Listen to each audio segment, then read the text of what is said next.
오늘 주시는 하나님의 말씀은요. 신약성경 마가복음 10장 35절에서 45절까지 72쪽입니다. 신약성경 한 절씩 교도하도록 하겠습니다. 제가 35절을 읽겠습니다. 세베대의 아들 야고보와 요한이 주께 나와 여짜오되 선생님이여 무엇이든지 우리가 구하는 바를 우리에게 하여 주시기를 원하옵나이다. 이르시되 너희에게 무엇을 하여 주기를 원하느냐? 여짜오되 주의 영광 중에서 우리를 하나는 주의 우편에 하나는 좌편에 앉게 하여 주옵소서. 예수께서 이르시되 너희는 너희가 구하는 것을 알지 못하는도다. 내가 마시는 잔을 너희가 마실 수 있으며 내가 받는 세례를 너희가 받을 수 있느냐? 그들이 말하되 할 수 있나이다. 예수께서 이르시되 너희는 내가 마시는 잔을 마시며 내가 받는 세례를 받으려니와 내 좌우편에 앉는 것은 내가 줄 것이 아니라 누구를 위하여 준비되었든지 그들이 얻을 것이니라. 열 제자가 듣고 야고보와 요한에 대하여 화를 내거늘 예수께서 불러다가 이르시되 이방인의 집권자들이 그들을 임의로 주관하고 그 고관들이 그들에게 권세를 부리는 줄을 너희가 알거니와 너희 중에는 그렇지 않을지니 너희 중에 누구든지 크고자 하는 자는 너희를 섬기는 자가 되고 너희 중에 누구든지 으뜸이 되고자 하는 자는 모든 사람의 종이 되어야 하리라. 같이 읽습니다. 인자가 온 것은 섬김을 받으려 함이 아니라 도리어 섬기려 하고 자기 목숨을 많은 사람의 대속물로 주려 함이니라. 아멘. 오늘 본문은 예수님께서 이제 마지막으로 예루살렘으로 올라가는 길에서 일어난 사건입니다. 내가 마실 수 있는 잔을 내가 마시는 잔을 너희가 마실 수 있느냐 하는 이 질문은 사실은 우리가 예수님의 제자가 되느냐 아니냐 하는 마지막 질문입니다. 가장 중요한 질문입니다. 본문에 여러분 읽으셨듯이 야고보와 요한은요 사실은 그게 무슨 뜻인지 모르고 마시겠다라고 대답을 했습니다. 아마 우리들도 마찬가지인 것 같아요. 여러분들이 예수 믿고 이렇게 나와서 우리 교회 나오고 하는 것은 뭐 부모님들이 나오니까 아니면 또 예수 믿으면 뭔가 이렇게 괜찮다고 하는 그런 기대를 가지고 여러분들이 이제 예수를 믿기 시작했는데 한참 믿다 보니까 그죠? 예수를 믿는 게 뭐라는 걸 진짜 나중에 여러분들이 깨닫게 되잖아요. 마찬가지입니다. 여기서 내가 마시는 잔이라고 하는 얘기는 뭔가 하면 십자가 잔이에요. 고난의 잔입니다. 죽음의 잔입니다. 네. 처음에는 이것이 영광의 잔인 줄 알았어요. 그래서 마시겠습니다 하고 즉시 얘기를 하니까 예수님께서 마치 도장을 찍듯이 알았어. 너희 마실 거야. 거기 보면은 39절에 내가 마시는 잔을 너희도 마시게 될 거야. 내가 받는 세례를 너도 분명히 받게 될 거라고 이렇게 확인을 해 주셨습니다. 결국 형 야고보는 예루살렘에서 첫 번째로 헤롯 왕에게 목이 잘라지는 그런 순교자가 됩니다. 그리고 동생 요한도 마찬가지로 로마에서 핍박 중에서 독배도 마시고 무슨 전해오는 말을 보면은 끓는 가마에도 들어갔는데 기적적으로 이렇게 뭐랄까 이렇게 죽질 않았다고 합니다. 그래서 나중에 유배가고 하는 하여튼 그래서 자연사했지만은 많은 고통을 겪었습니다. 헨리 누엔 여러분 잘 아시는 그 가톨릭 신부인데도 그분이 신부가 되었을 때 이런 소리가 들렸대요. 내가 마시는 이 잔을 너도 마실 수 있느냐? 그때는 너무 좋아서 그 영광의 자리인 줄 알고 정말로 성직자가 되는 그런 어떤 이상이 부풀어져 있기 때문에 그 음성을 들었을 때 정말 이 하나님의 온갖 그런 약속으로 이렇게 그림이 이렇게 정말 풍요롭게 보였다고 합니다.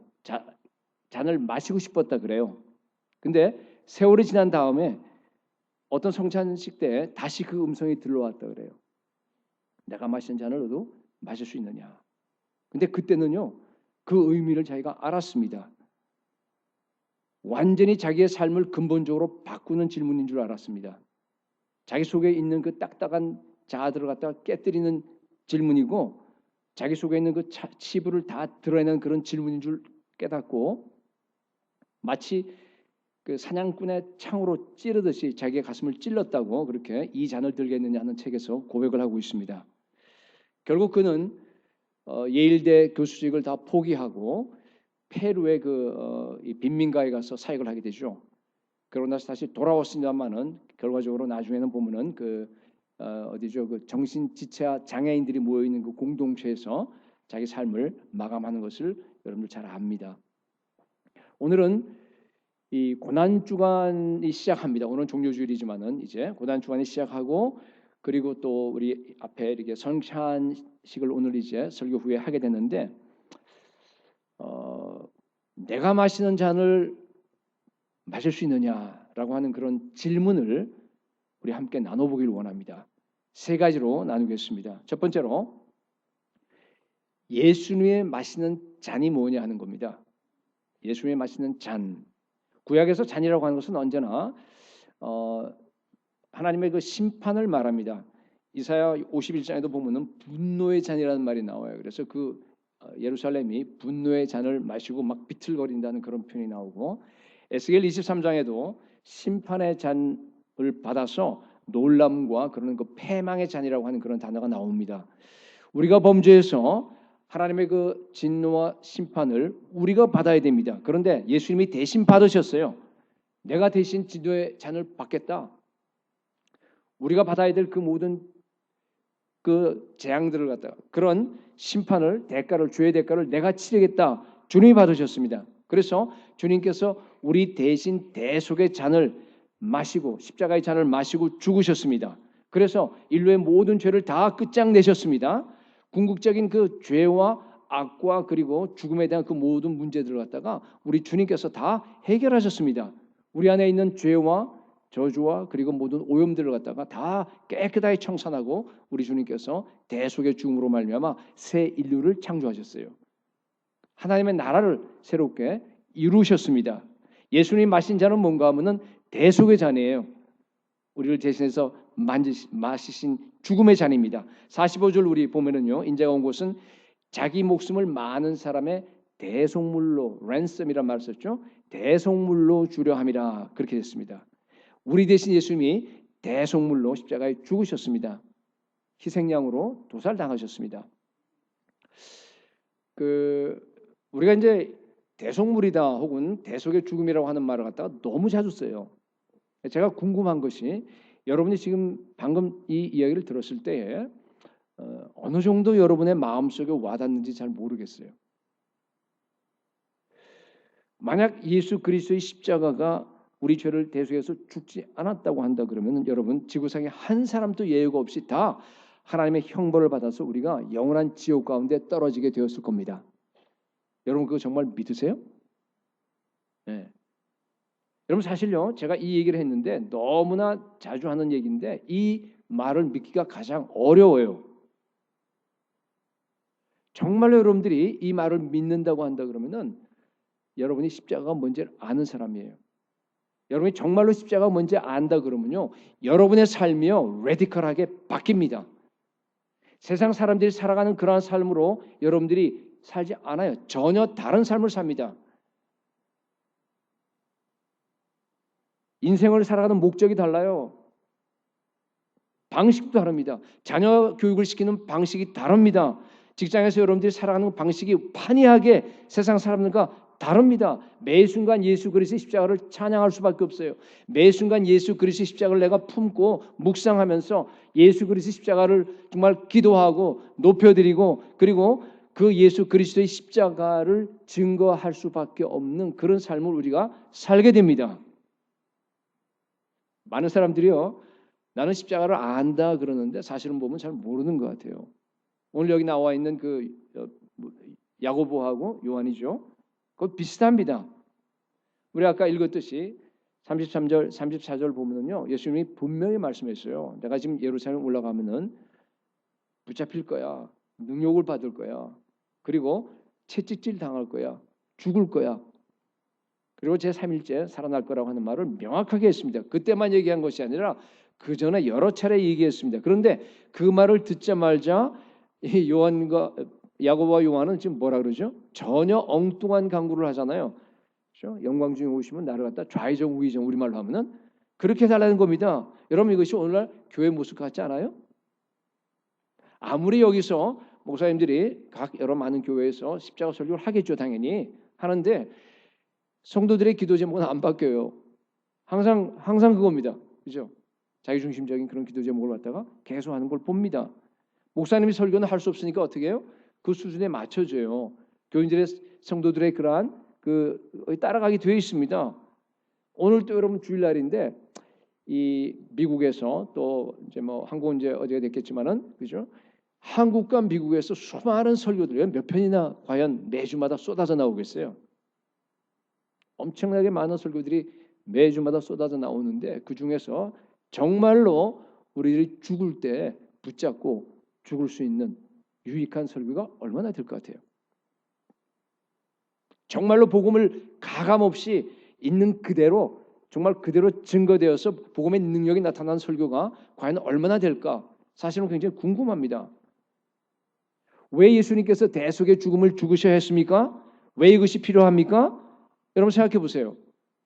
하나님께서 말씀으로 천지를 창조했어요. 빛이 있으라 하니까 어떻게 해요? 즉시 있었어요. 해와 달과 별이 있어라 말이 떨어지자마자 그냥 그 자리에서 다 생겨버린 겁니다. 뭐 동물들도 그렇고 나무들도 그렇고 마찬가지예요. 그랬으면은요 아무리 마귀가 죄로 다 이것을 오염시켜버리고 뭐 전부 다 망가뜨렸다 하더라도 하나님께서 용서가 있을지어다. 모든 죄가 지금부터 다 깨끗하게 씻어질지어다. 하나님께서 이렇게 할 수 있어요? 네? 할 수 없어요. 그렇게 할 수 없습니다. 왜 그러냐면요. 하나님은 자기 속성에 위배되는 행위를 안 하시기 때문이에요. 하나님이 거짓말 하세요? 하나님이 악한 일 할 수 있습니까? 안 하세요. 하나님이 거룩한 분이기 때문에 자기의 속성에서 위배되는 일은 절대 안 하십니다. 하나님은 의로우신 분이세요. 죄를 용납하지 않습니다. 죄는 반드시 형벌이 따라오게 되어 있습니다. 성경에 보면 막 매일 회개하지 않으면 매일 칼을 가신데 분노하세요, 여러분. 사랑의 하나님이 어떻게 분노할 수 있어요? 이게 같이 양립할 수 있어요? 양립할 수 있습니다. 우리도 보면 알아요. 만약 내가 너무너무 사랑하는 우리 아이를 갖다가 어떤 악한이 와서 때려서 뭐 눈을 멀게 했어요. 예를 들어서. 그럼 어떻게 돼요? 어떤 느낌을 여러분 느끼세요? 분노가 일어나죠, 당연히. 마찬가지예요. 하나님의 형상대로 만들어 놓은 그 아름다운 인간들을 갖다가 사탄이 와서 다 타락시켜 버리는 거예요. 다 망가뜨려 버려. 눈 멀게 하는 정도가 아니에요. 다 그냥 엉망이 돼 버리는 겁니다, 지금. 그러니까 어떻게 해요? 분노하는 겁니다. 반드시 벌하십니다. 그 지옥에 그 사탄을 위해서 보내려고 만든 게 지옥 아닙니까? 인간들은 가면 안 돼요. 가지 않는 길을 다 마련해 주신 겁니다. 하나님의 공입니다. 죄에 대해서 아무런 형벌이 없이 그냥 내가 용서하마. 여러분 그건 안 되는 일입니다. 할 수 없어요. 아무도 이 지구상에 할 수 있는 사람은 없습니다. 그래서 왜냐하면 그것은 여러분 아시다시피 뭐예요? 그냥 죄를 용서하는 것은 뭐에 어긋납니까? 하나님의 의로운 성품에 위배되는 거기 때문에 그렇습니다. 그래서 하나님은요 십자가를 통해서 인류를 재창조하기를 원하셨습니다. 모든 사람을 다 죽일 수가 없으니까 사랑하는 사람을 어떻게 했어요? 그 중에서 택한 모든 백성들을 특별하게 뽑아서 그 사람들을 위해서 예수 그리스도께서 십자가에서 죽으신 겁니다. 하나님이 스스로 죽기로 결정한 겁니다. 그게 바로 예수 그리스도 십자가의 대속의 죽음입니다. 여러분 이 대속의 원리라고 하는 것은요, 우리의 그러니까 어려운 게 아니에요. 여러분의 그 일상 우리의 그냥 삶 속에서도 얼마든지 그것을 갖다가 우리가 알 수 있습니다. 누가 예를 들어서 내 명성을 파괴했어요. 그러면 한국에서 뭐 댓글이 올라오고 막 이래서 자살도 하고 막 난리 나잖아요. 즉시로 보복하고 싶어 합니다. 내 인격을 다 죽인 거니까. 내가 힘이 있으면은 어떻게 돼 있어요? 막 2배로 갚아줘요. 그 사람을 갖다가. 그러면 그 사람도 나한테 또 보복할 거 아니겠어요? 또 보복이 이루어지고 계속적으로 이게 그냥 어떻게 됩니까? 이 지구는요, 우리 인류는요, 사람이 살 수 없는 점점 나쁜 곳으로 바뀌어지게 되어 있습니다. 누군가 중간에 용서해야 돼요. 그래야지만 이 악의 순환고리가 어떻게 돼요? 끊어지게 됩니다. 근데 문제는 내가 용서하게 되면은 용서에는 항상 뭐가 따릅니까, 여러분? 고통이 따라요. 고통이 따릅니다. 왜냐하면 내가 용서하면은 상대방에게 되갚아줘야 되는데 그 되갚는 그 페이먼트를 갖다가 그 부담을 갖다가 그 빚을 갖다가 내가 안는 거 아니에요, 그렇죠? 내가 해버려야 되는데 속 시원하고 다 이렇게 나가게 되는데 그걸 갖다가 내가 안고 내가 씨름하는 거예요. 내가 그걸 갖다가 삼켜야 됩니다. 그게 고통입니다. 그러나 다른 방법이 없잖아요. 내가 짊어져야 합니다. 용서의 고통, 뭐 우리 인간으로 대속의 사랑이라 그럽시다. 그걸 갖다가 그런 게 없이는요 이 지구는 사람이 살 수 없는 곳으로 바뀌어갑니다. 여러분 인간들도 그래요. 하물며 하나님은 어떻겠어요? 영적인 그 질서가 있잖아요. 그 질서 안에서 죄에 대한 거, 그다음에 의에 대한 그런 영적 질서 안에서요. 여러분 아무도 그냥 용서할 수 없어요. 반드시 누가 그 죄의 빚을 짊어져야 됩니다. 그래서 예수님께서 대속의 죽음을 죽으신 겁니다. 예수님이 나 대신 그 모든 짐을 다 짊어지시고 십자가에서 죽으셨기 때문에 우리는 자유함을 얻은 겁니다. 여러분 우리는 죄에 대해서 자유합니다. 예, 세상에 대해서도 여러분 자유해요. 아무도 그 세상이 우리를 갖다 얽매일 수 없습니다. 겁줄 수 없어요. 예, 세상이 우리를 갖다 통제할 수 없습니다, 여러분. 분노와 염려와 그리고 죄책감에서도 우린 다 완전히 해방됐습니다. 그뿐 아니라 예수 그리스도가 십자가에서 사단의 권세를 완전히 다 푸셨어요. 그리고 하나님의 나라를 이미 건설하셨습니다. 이제는 새로운 왕국에서 새로운 가치관을 가지고서 새롭게 하나님과 인간에 대한 그런 태도를 가지고서 새로운 목표를 가지고 새로운 공동체에서 새로운 사명을 가지고 우리가 살아갈 수 있는 그런 엄청나게 복된 것을 갖다 우리에게 다 마련해 주셨습니다. 여러분 그거 이상 좋은 게 어디 있어요? 그게 가장 큰 복이죠. 예수 그리스도께서 나를 위해서 대신 대속의 죽음, 대신 마신 그 잔 때문에 그렇습니다. 여러분 날마다 예수 그리스도의 그 대속의 은총, 그 주님께서 대신 나를 위해서 마신 그 십자가의 잔을 감사하시기 바랍니다. 날마다 예수 그리스도를 찬양하시고요. 그분만을 향해서 기뻐하시기 바랍니다. 여러분이 정말로 십자가가 뭔지 정말로 구속의 은총이 뭔지 안다고 한다면요. 세상에 있는 다른 어떤 곳에서 기쁨을 느낄 수가 없습니다. 두 번째, 제가 이제 첫 번째는 예수님이 마신 잔이 뭔가 대속의 잔이라 하는 얘기를 여러분께 짧게 설명했고 두 번째는요. 내가 마셔야 될 잔입니다. 내가 마셔야 될 잔은 뭔가? 예수님께서 이미 진노의 잔을 다 마셨잖아요. 그래서 우리는 더 이상 그 잔을 마실 필요가 사실은 없어요. 그렇잖아요. 근데 왜 주님께서 우리에게 그렇게 질문하세요? 내가 마시는 잔을 너도 마시겠느냐 이렇게 질문하잖아요. 그게 무슨 뜻이죠? 우리는 그 진노의 잔을 마실 필요가 없는데 그건 진노의 잔이 아니고 무슨 잔인가 하면 사명의 잔입니다. 우리도 예수님을 따라가야 돼요. 이 땅에서 구원을 이루어야 됩니다. 그러기 위해서는요. 두려움과 떨림으로 우리가 구원을 이루어야 되고 그것을 우리가 이 땅에서 하나님이 이루신 그 사명을 우리도 또 감당을 해야 되고 주님이 이루신 하나님의 나라를 우리가 이 땅에서 하나하나 이루어 나가야 됩니다. 그러기 위해서는요. 반드시 십자가의 잔, 반드시 고난의 잔을 우리가 마시지 않을 수가 없다. 그런 뜻입니다. 누가복음 12장에서는요. 예수님께서 이 잔을 우리가 마셔야 될 잔을 갖다가 세례라는 말로 표현합니다. 오늘 본문에서도 세례라는 얘기가 나오지만은 자 누가복음 12장 50절을 한번 보십시오. 거기 보니까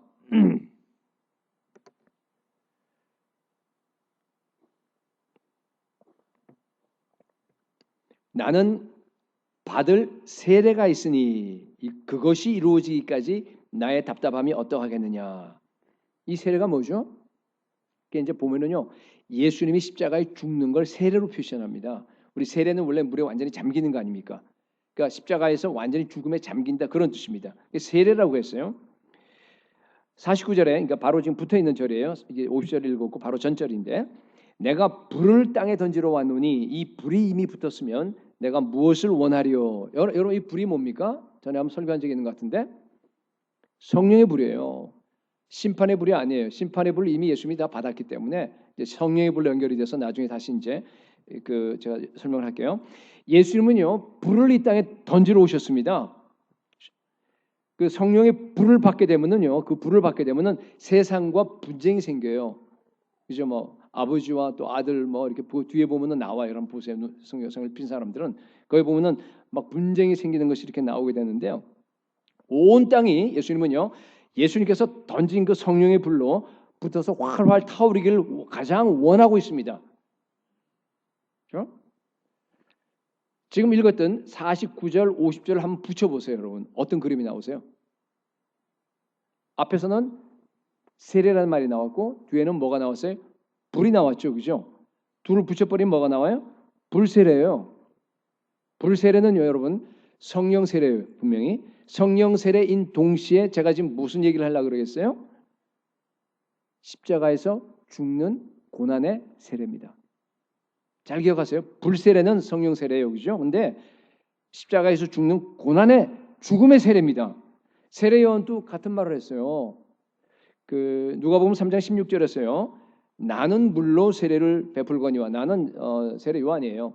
나는 물로 세례를 베풀거니와 그제 쭉 가서 그는 예수 그리스도는 성령과 불로서 너에게 세례를 베풀 것이요 그러죠. 그냥 성령 세례만 얘기하면 얼마나 좋아요. 근데 거기다 뭘 붙였어요? 불을 얘기했어요. 불. 성령 세례, 불 세례. 왜 두 가지를 얘기합니까? 이 두 가지가 어떤 차이가 있어요? 같은 겁니까? 같은 거예요. 같은 겁니다. 성령 세례가 여러분 불 세례입니다. 굉장히 중요한 말이에요.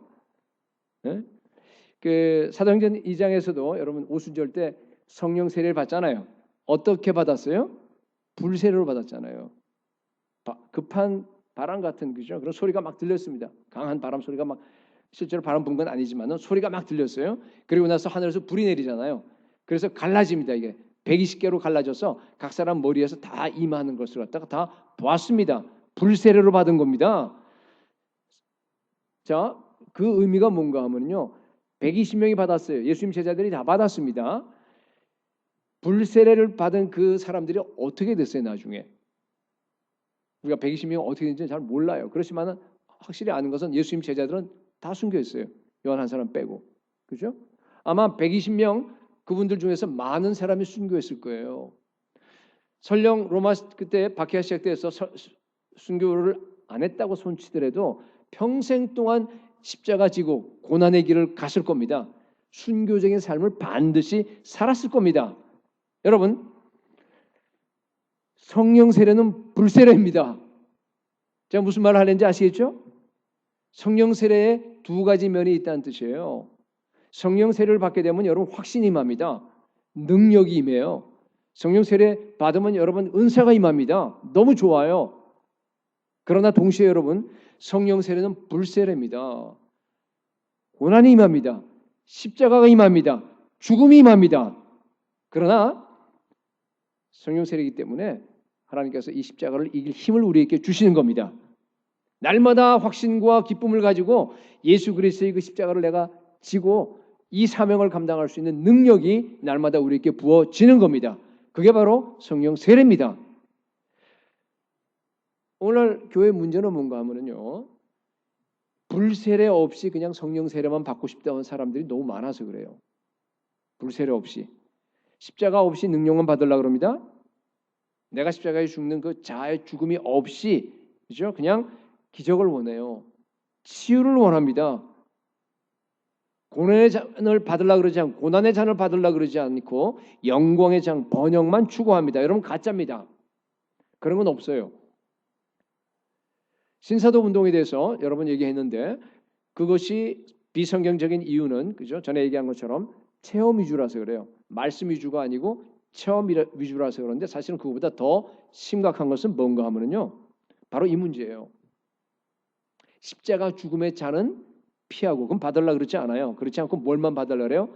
성령 충만, 성령의 그 모든 기적과 신유와 뭐예요? 성령 세례만 강조하는 겁니다. 여러분 다시 얘기합니다.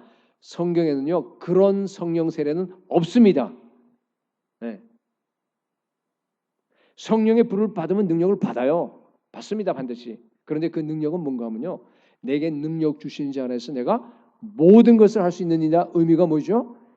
어떤 환난이 닥치든지 어떤 고난이 닥치든지 어떤 십자가의 죽음이 내 앞에 온다고 하더라도 내가 성령 세례 받게 되면요. 그 고난을 뚫고 나갈 수 있다는 뜻이에요. 넉넉히 이깁니다. 얼마든지 견딜 수 있는 그 힘을 내가 갖는다라고 하는 그런 뜻입니다. 여러분 성령 세례 받으셨어요? 받으셨죠? 많은 분들이 다 성령 세례 받으셨어요. 그리고 이제 우리 이번 주간에 이제 성령 세례를 받기 위해서 우리 생명의 삶에서 그래서 이렇게 또 기도하고 있는 분들이 여기 지금 많이 있습니다. 여러분, 성령 세례는 불세례입니다. 명확하게 기억하세요. 이게 복음의 핵심이에요. 아까 누가복음 12장에서 예수님이 내가 불을 땅에 던지러 왔다 그랬잖아요. 그죠? 불은 성령의 불인데 동시에 이것은 무슨 불입니까? 십자가 고난의 불이에요. 그죠? 예수님이 십자가에 그죠? 십자가 고난의 불을 던지러 왔다 그런 뜻이에요. 그게 성령의 불입니다. 예수님은 이미 다 고난을 받아서 다 끝내셨지만은 그러나 그 고난의 불을 갖다 우리가 짊어지고 가야 된다 그런 뜻입니다. 그게 불세례입니다. 여러분, 예수님이 지금 오늘 또 우리에게 말씀하십니다. 내가 불을 이 땅에 던지러 왔노라. 여러분 그 불을 받으시기 바랍니다. 피하면 안 돼요. 피할 수 있습니다. 여러분 피하면 그러나 멸망이에요. 영원한 멸망입니다. 불을 받아서 타올라야 돼요. 내 심령이 타올라야 됩니다. 그게 부흥의 불입니다. 부흥은 예수 그리스도 십자가로 돌아가는 겁니다. 부흥을 해야지만이 성령 세례 받아야지만이 불세례 받아야지만이 여러분들이요 십자가를 달게 지고 갈 수 있습니다. 그래야지만이 기꺼이 고난의 잔을 여러분들이 마실 수 있습니다. 그래야지만이 기꺼이 여러분들이 사명의 길을 갈 수 있는 겁니다. 이것이 바로 제가 오늘 얘기하는 내가 마셔야 하는 잔입니다. 지금까지 이렇게 설명을 했으니까 제가 여러분께 다시 한번 물어보겠습니다. 여러분 그래도 성령 세례 받고 싶습니까? 할렐루야. 그래요. 특히 이제 생명의 삶에 들으신 분들 중에 혹시 이제 신앙이 아직까지 기반이 잘 없는 분들은 제가 혹시 디스커러지 시키는 것처럼 느껴질지 모르지만 그렇지 않아요. 그렇지 않아요. 여러분 성령 세례를 반드시 사모하셔야 됩니다. 왜 그러냐 하면요. 비록 그것이 십자가 고난의 세례이지만은 죽음의 세례이지만은 그것이 바로 영광의 세례이기 때문에 그렇습니다. 그 길밖에 없어요. 예수 그리스도 십자가는요. 하나님의 영광이 드러난 곳입니다. 전에 제가 그 예수님의 이 낮아진 모습, 그러니까 그 속수 혹은 목수 생활하는 그 겸비한 모습에서 하나님의 영광을 볼 수 있어야 된다 그런 얘기를 했죠. 네. 마찬가지예요. 여러분 예수 그리스도의 십자가는요. 하나님의 사랑과 하나님의 공의에 대한 영광을 가장 잘 나타낸 곳입니다. 여러분 그 말이 다가오세요? 예수님은 영광의 광채세요. 영광이 있으면 그렇다 비치는 광채입니다. 본체의 형상, 본체는 우리가 안 보이지만은 그게 형상으로 나타난 분이 예수님이잖아요, 그죠? 예수님이 하나님의 영광을 가장 아름답게 잘 보여준 그때에 예수님은 십자가에 달려서 죽어가고 있었습니다. 피를 흘리고 있었어요. 그게 십자가의 신비입니다. 십자가에 달려서 하나님의 영광을 지금 막 영광의 광채로서 지금 발산하고 있는 것을 가장 리얼하게 바로 옆에서 본 사람이 누군 줄 아세요? 구원받은 강도입니다. 성경에는 뭐 우측 강도 뭐 이런 말은 없어요. 우리가 지어낸 말이지. 하여튼 뭐 그냥 강도입니다. 강도예요. 많은 분들이 여러분 강도에 대해서 이렇게 오해를 하고 있습니다. 내가 내 마음대로 일생 동안 막 살다가 막 내 하고 싶은 대로 살고 그러다가 마지막 순간에 그죠? 마지막 순간에 내가 예수님을 믿고 세례받고 예수님을 고백하는 거예요. 믿음이잖아요, 그죠? 고백하면 내가 천국에 들어갈 수 있다라고 생각한 사람이 너무 많았어요. 옛날에 컨스탄틴 황제도 그랬잖아요. 그래서 자기 그 사제가 있잖아요, 그죠? 이따가 나중에 죽기 전에 안 받다가 나중에 죽기 전에 세례 받았잖아요, 그죠? 어떻게 될게요? 지옥 가요. 무슨 의미인지 아세요? 이 우편 강도에 대해서 너무나 오해가 많은 것 같아요. 그런 거 아니라는 얘기예요, 여러분. 여러분, 이 강도의 믿음은요, 제자들의 믿음보다 훨씬 큽니다. 제자들은요, 십자가 질 때 못 믿으니까 다 도망가 버렸어요. 요한만 지금 남아 있는 거예요, 거기 지금. 그죠? 제자들은 아까도 얘기했지만 수차례 내가 죽는다, 부활한다, 얼마나 얘기했어요. 안 믿었어요. 근데 강도는 말이죠. 그런 말 들은 적 없어요. 베드로는 심지어 뭐예요? 주는 그리스도시요 살아계신 하나님의 아들이시니다라고 입으로 고백을 했잖아요. 변화산에서 예수님이 엘리야와 모세와 함께 대화하는 것도 보셨잖아요. 그죠? 그럼에도 불구하고 도망갔어요. 안 믿었어요. 강도는 그런 적 없어요. 그럼에도 불구하고 여러분 생각해 보세요. 그 극심한 사형당하고 있는 사형틀에서 여러분 아프면요 아무것도 안 보이는 거 아세요? 저도 그런 경험이 있어요. 내가 극도로 아프게 되면요 아픈 것밖에 생각 안 나요. 주변이 안 보입니다, 여러분. 근데 그 강도가 말이죠. 거기에서 예수님이 메시아입니다. 예수님이 하나님의 아들입니다라고 지금 고백한 거예요. 여러분 이게 있을 수 있어요? 이 믿음은요 정말 가장 큰 믿음입니다. 예수님이 그죠? 뭐 전에 이제 그 공생애 때 만약 이런 일이 있었다 그러면 어떻게 했어요? 네 믿음이 크도다 아마 그랬을 거예요. 네. 당신의 나라에 들어갈 때 나를 기억하소. 당신의 나라, 하나님의 나라입니다, 여러분. 거기서 하나님의 나라로 본 거예요, 여러분. 예수님이 지금 고통하는 가운데서 저는요 그 강도가 예수님이 옆에서 달렸어요, 죽어가면서 예수님의 그 십자가에 있는 그 모습에서 하나님의 영광을 보았기 때문에 그런 고백을 했다라고 저는 믿습니다. 아버지, 저들을 사하여 주옵소서. 자기들이 하는 일을 알지 못하나이다. 그 말을 듣고요. 그 예수 그리스도의 용서함과 예수 그리스도의 그 사랑의 모습에서 십자가에서 여러분 하나님의 영광을 본 겁니다. 메시아의 영광을 본 겁니다. 아마 하나님께서 강도의 눈을 확 열어준 것 같아요. 그렇기 때문에 구원은 사실은 택한 사람이 아니면 구원 못 받아요. 우리 인간의 힘으로 받을 수 있는 사람은 한 사람도 없습니다. 하나님께서 택한 인류의 죄를 갖다가 대속하기 위해서 십자가에서 자기 아들을 지금 죽이는 장면을 지금 본 거예요. 의의 영광입니다. 여러분, 강도에게 열매가 없습니까? 많은 분들이 그냥 믿기만 하면 된다 그래요. 아니에요, 여러분. 예수님은 산상교수에서 계속적으로 열매를 봐서 한다. 그 사람의 열매가 나타나지 않으면 여러분 구원 못 받습니다. 반드시 믿으면 열매로 나타나게 되어 있습니다. 강도에게 열매가 있어요?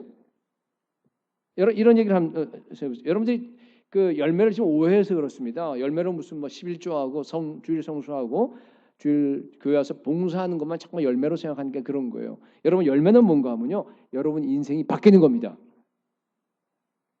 예를 들어서 죽음의 병상에서 어떤 분이 진짜로 예수를 만났어요. 그래서 예수를 영접했습니다. 그러니까 움직일 수도 없어요. 아프고. 근데 거기서 정말 막 눈물을 흘리면서 일생 동안 자기가 살아온 그걸 갖다 하나하나 다 용서, 다 회개했어요. 다 회개했어요. 전부 다 누워서. 그리고 나서 예수님을 정말로 믿었습니다. 그리고 편하게 기쁨으로 죽었습니다. 그걸 갖다 옆에서 보던 믿지 않는 자녀들이요. 다 예수 믿는 거예요. 전부 다. 우와, 하나님은 살아계시구나. 여러분, 그 사람의 열매가 있어요, 없어요? 그게 열매예요. 삶이 바뀐 게 열매입니다, 여러분. 강도의 열매는 뭡니까? 그죠? 회개했어요, 강도도 여러분. 회개한 거 아세요? 강도가 회개했어요. 누가복음 23장 41절에 보면은 그죠? 그 나와 있어요. 회개한 게 나와 있습니다. 옆에 있는 강도가 야, 너 메시아면은 한번 우리를 구원하라. 너도 구원하고. 그러니까 막 야단쳤잖아요. 그죠? 우리가 행한 일에 대한 정당한 보응을 받는 거야. 이 사람 행한 것 중에서는 옳지 않은 게 없다 그러는 거예요, 여러분. 여러분 생각해 보세요. 자기가 지금 죽어가는 가운데서 사형을 받아서 죽는 거예요. 그 고통 속에서. 그런데 그죠?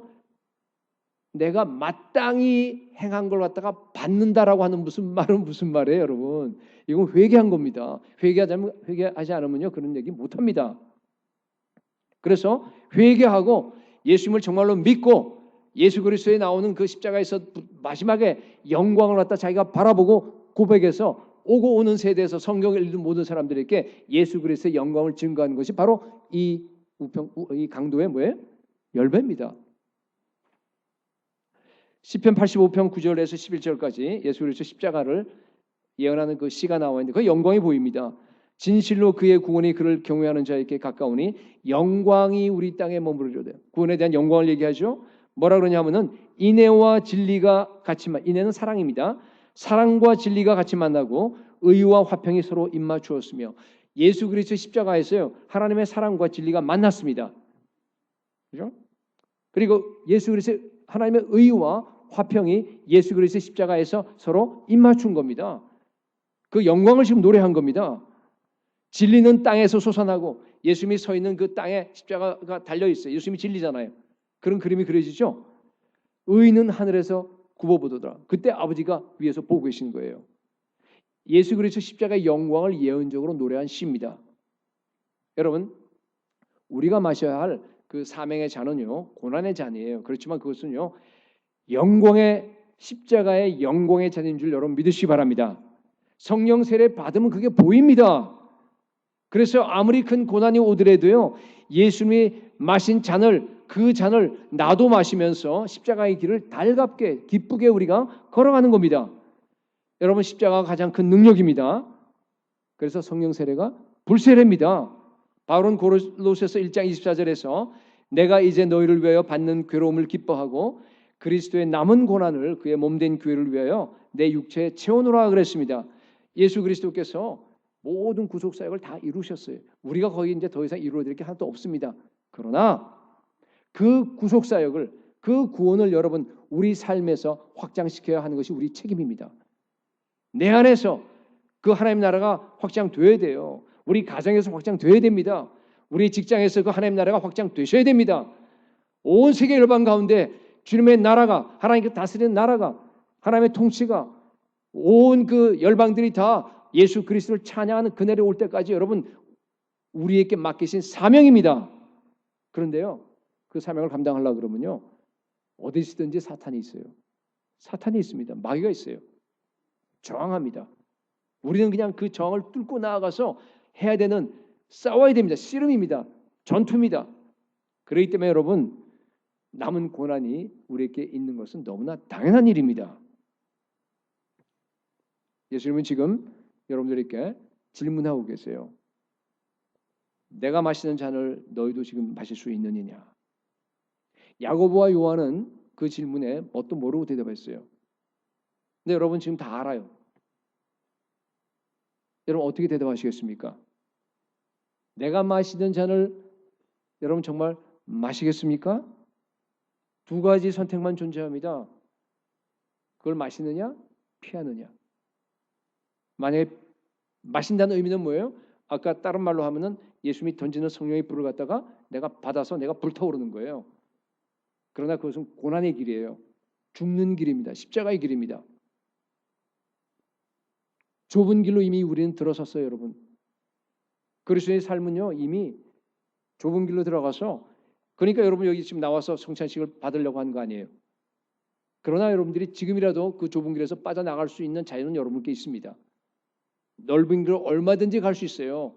근데 가게 되면 그거는 멸망의 길이고 지옥의 길입니다. 둘 중에 하나입니다. 여러분, 성령 세례 받고 제자가 되시고 예수 그리스도의 십자가의 고난의 잔에 참여하시기 바랍니다. 그것이 바로 영광의 잔인 줌을 믿으시기 바랍니다. 세 번째, 첫 번째는 우리 예수님의 마신 그 잔에 대해서 말씀드렸고 그것이 대속의 잔이에요. 두 번째는 우리가 마셔야 될 그 사명의 잔에 대한 얘기를 했고, 세 번째는 뭔가 하면요, 어떻게 이 잔을 마셔야 되느냐 하는 겁니다. 오늘 본문에서 예수님께서 아주 구체적으로 가르쳐 주세요. 41절 보십시오. 거기 보면은 12제자들이 막 싸워요. 바로 전절인데 그냥 막 싸워. 몇 대 몇이에요? 2대 10. 12명이 갈라져 버렸어요. 그죠? 예. 그러니까 이제 42절에서 예수께서 불러다가, 이게 뭐예요? 소집, 야 너희들 일로 와. 지금 야단치는 거예요. 그러다가 이제 이르시되 이방인 권자들이 그들을 임의로 주관하고 그 고관들이 그들에게 권세를 부리는 줄을 너희가 알거니와. 세상엔 여러분 영향력을 가지고 다 사람들을 통제하잖아요.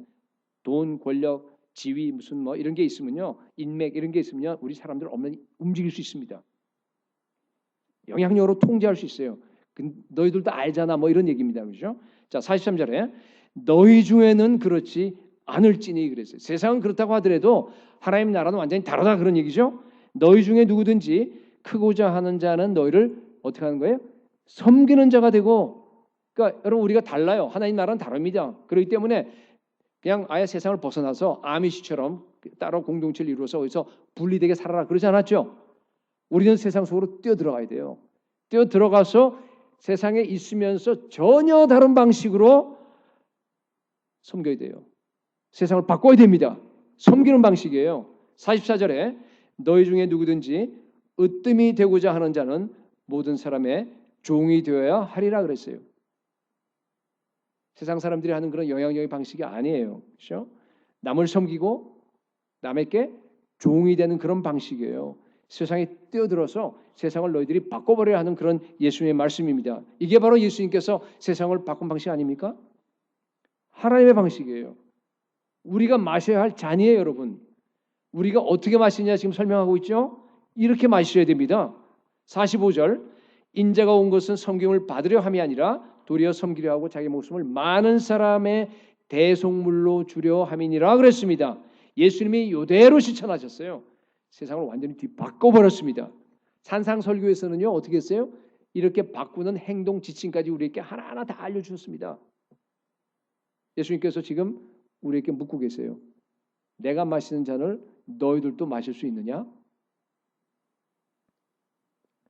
여러분 어떻게 대답하시겠어요?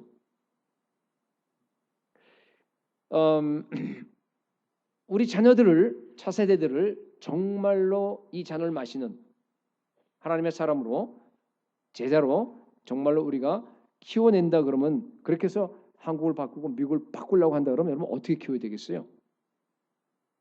여러분 얘기했지만은 야 너희들 공부 열심히 해서 하버드, 예일 들어가 거기에서 인맥 쌓고 잘 졸업해서 나와서 정말 가장 그 메인스트림의 엘리트로 너희들 성공해 돈 벌고 거기에서 정말 너의 그 소셜 스테이터스와 클래스를 높여 그 영향력으로 가장 높은 곳에 들어가서 미국 사회 바꿔.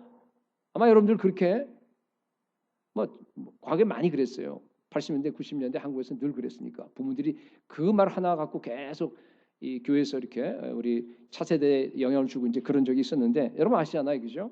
만약 그런 동기로 우리 자녀들이 공부를 한다 그러면요, 여러분 미국 바꾸기 전에 걔네들이 바뀌어져요. 못 바꿉니다, 여러분. 안 되게 돼. 그건 실패한 모델이에요. 성경적인 모델이 아니에요. 세속적인 모델입니다. 아직도 그런 실패한 모델을 가지고 여러분 자녀들에게 그런 예수 믿는 거하고 세상 성공을 갖다 막 섞어서 하는 분이 있으면요. 제가 이거 한 지금 서너 번째 얘기하는 것 같아요. 여러분 더 이상 얘기하지 않아도 되도록요. 열매로 보여주시기 바랍니다. 네. 아직도 그래요. 너무 많이 그래요, 여러분. 여러분 예수님이 가르쳐준 대로 하시기 바랍니다. 여러분 이제는요. 공부 어느 정도 좀 잘하고 못하고 그거 아무런 차이가 없어요. 전혀 중요하지 않아요, 여러분. 물론 하나님이 주신 귀중한 인생이기 때문에 우리 자녀들에게 정말로 최선을 다하도록 해요. 게으른 것은 죄예요. 가르쳐 주셔야 돼요. 정말 자기의 모든 최선을 다해서 뭐든가 자기가 잘할 수 있고 하는 모든 것들을 할 수 있도록 여러분 가르쳐 주셔야 됩니다. 그런데 여러분 중요한 것은요. 예수님께서 가르쳐 준 대로 어렸을 때부터 여러분 남을 섬기는 법을 가르쳐 주시기 바라요. 네. 모든 사람의 종이 되는 법을 여러분 철저하게 가르쳐 주기 바라요. 누가 때려서 맞고 들어오잖아요. 그러면요. 너 참 잘했다. 안 때리고 너 맞은 거 너무너무 잘했어. 보복하지 마. 너 때린 사람을 위해서 기도해 줘. 그 사람 축복하는 게 여기 써 있잖아. 성경에. 그렇게 가르쳐 줘야 돼요. 원수를 사랑하는 법을 갖다가 가르쳐 줄 수 있는 최고의 기회인 줄 믿습니다. 여러분 자녀들이 억울한 일 당하고 나쁜 일 당해서 왔을 때 여러분 그때가 기회입니다. 여러분. 그때 성경대로 가르쳐 주세요. 종이 되는 법을 가르쳐 주셔야 됩니다. 정말로 여러분 자녀들에게요. 희생적으로 남을 사랑하는 법을 가르쳐 주셔야 돼요. 정말 자기가 손해보고 남을 갖다가 섬기는 그 방식, 그게 주님이 가르쳐준 방식 아닙니까? 그죠? 그 방식 가르쳐 줘야 돼요. 제가 가장 후회하는 게 바로 그걸 못 가르쳐 준 거예요. 우리 자녀들에게. 스스로 배우긴 배우더라고요. 조금씩. 물론 도덕적인 동기로 하면 안 돼요. 뭐예요? 예수 그리스도 십자가 복음의 동기로 하셔야 돼요. 기도의 사람 만드셔야 돼요. 정말 그들에게 말씀으로 양육하셔야 됩니다. 돈과 권력과 지위는요 사람을 갖다가 그죠 바꿀 수 없어요. 그냥 피상적이에요. 사람을 바꿀 수 있는 건 딱 하나밖에 없어요. 뭔 줄 아세요? 과격한 희생, 과격한 사랑. 그거 외에는 사람의 마음을 바꿀 수가 없습니다. 여러분 예수의 말씀이 진짜로 맞는지 아닌지 여러분 한번 테스트해 보세요. 믿음은 테스트니까.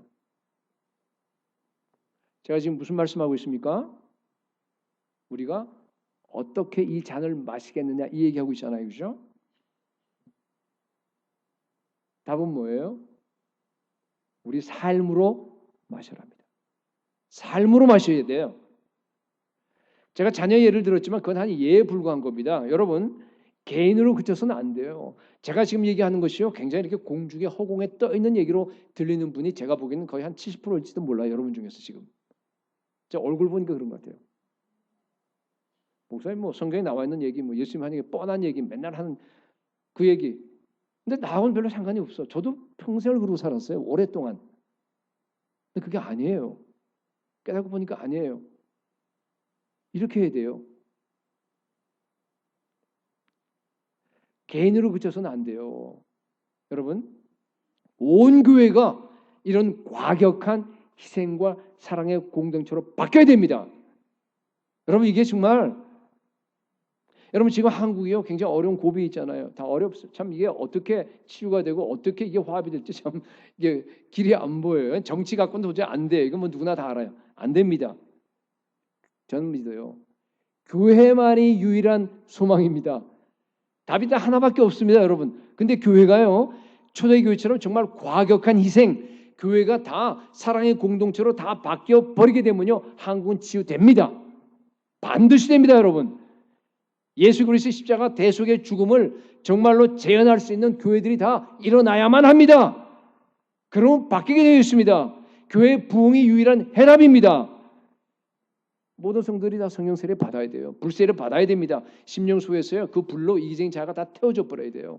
다 깨어져야 됩니다. 그래야지만이 우선 교회가 하나로 연합할 거 아니겠습니까? 그리고 그래야지만이요 우리가 물질에 대해서 세상에 대해서 우리가 자유할 수 있습니다. 그래야지만이 초대교회처럼 정말 극소수의 AD 200년까지 보니까 0.3 뭐 몇 %밖에 안 되더라고요. 그러니까 극소수의 그 그리스도인들이요 로마를 갖다 다 바꿀 수 있는 그런 힘이 우리에게 생기게 되어 있습니다. 방법은 그 방법밖에 없어요. 죽는 방법밖에 없어요. 그게 바로 성령 세례고 그게 불세례입니다. 이번 한 주간은요 우리 고난 주간으로서 우리 다니엘 기도 마지막 주간입니다. 여러분 다 나와서 여러분께 다시 한번 간곡히 부탁드립니다. 십자가 고난의 잔을 함께 마시기 바랍니다. 예수님도 겟세마네 동산에서 기도의 잔을 마셨잖아요. 그죠? 피땀 흘렸어요. 그죠? 땀방울이 핏방울처럼이라는 의미는 뭔가 하면은 그 겟세마네 동산의 기도 자체가 예수 그리스도 십자가 고난에 이미 출발이라는 뜻이에요. 모든 여러분 십자가 고난의 잔 우리가 삶으로 마셔야 된다고 지금 말씀드렸는데 삶으로 마셔야 하는 그 십자가의 고난의 잔의 모든 출발이 어디서 시작한 줄 알아요? 기도의 잔에서 출발합니다. 기도의 자리에서 출발합니다, 여러분. 기도로 승리하셔야지만이 여러분의 삶으로 예수 그리스도의 십자가의 고난을 내가 짊어질 수 있고 그렇게 함으로 여러분이요 삶으로 이 잔을 마실 수 있는 겁니다. 여러분 함께 오셔서 기도의 잔을 마십시다. 우리가 예수의 제자라고 말하면서 여러분 1년에 일주일밖에 안 있잖아요. 기껏해야. 고난 주간에 일주일밖에 없어요. 그 고난 주간에 와서 우리가 함께 그 고난에 동참하고 우리가 기도로 하나님께 출발인데 그것이 동참하지 못한다 그러면 예수님이 하늘에서 보시면서 뭐라고 생각하시겠어요? 여러분 다 함께 나와서 교회 부흥을 위해서 기도하시기 바랍니다. 진정한 부흥이 뭐라고요? 성령 세례, 불세례입니다. 교회는 항상 성령의 불로 타올라야 돼요. 교회는요 예수님께서 아까 얘기한 불을 던져요. 그죠? 그러면 내가 맞아갖고 그걸로 타오르는 사람들끼리 모여있는 곳이 교회입니다. 바로 다른 말로 부흥 공동체입니다. 매일매일 삶으로서 매일매일 기도로서 예수 그리스도 십자가의 그 고난의 잔을 마시는 공동체가 바로 부흥 공동체입니다.